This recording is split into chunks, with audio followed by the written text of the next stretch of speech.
Lieutenant Governor, let's talk about this budget proposal because there is a lot to unpack. We can't do it in the few minutes that we have, but can you pull out a couple? And when I asked the governor a similar question recently, she said it's impossible, but not a single issue, but a couple of issues that you really highlight for you in this budget. Sure, Rick. So the reason that we gave the budget presentation at Grand Ledge High School is because we really wanted to emphasize how critical these investments in education are. Both the largest state funding increase in K-12 education in 20 years, the record per pupil funding, the support for mental health professionals and mental health support services for our students, the retention and recruitment bonuses for education professionals. We're really proud of what this means for setting the trajectory for success in Michigan's education system for our educators and our families. That's one big piece. Then I'd say another piece that matters, Rick, is all the infrastructure investments that we're proposing to make.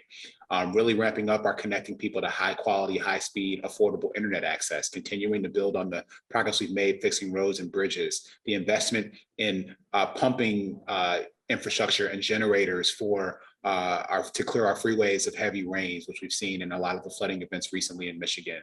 And then the last piece, Rick, is putting money in people's pockets, whether it's rolling back the tax on retirement income or tripling the earned income tax credit that'll pull hundreds of thousands of Michigan working families out of poverty.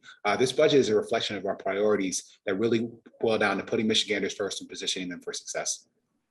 The governor was asked about this, and I was thinking about this in my time of covering the legislature. There's never been a time where there's been this kind of money, this kind of ability to spend. And even talking with some Republicans, both members and staffers, there seems to be some pretty broad agreement, particularly on some of the education items. Is this, in your opinion, going to be a relatively easy budget process, given A, that there's so much money, and B, that there are going to be a whole lot of lawmakers that want to get out and campaign in this big election cycle? Well, I would hope that it will be a straightforward budget process because we do have the resources, and this is the moment that we need to invest them in priorities that will pay off over the long term. So I would certainly welcome that we have legislators that are ready to come to the table with that attitude so we can get this done for the people of Michigan, because we did not invent these priorities. These priorities are what we heard the governor and I from the people of Michigan when we go out in the communities every single day and we talk to teachers and students, and we talk to people who work in small businesses or grocery stores and entrepreneurs, and we talk to people who work in factories and run some of the biggest corporations in the state. We heard that these are the things that we need to invest in, and that's why this recommendation reflects that. And we're excited for the legislature to meet us at the table so we can meet this moment together.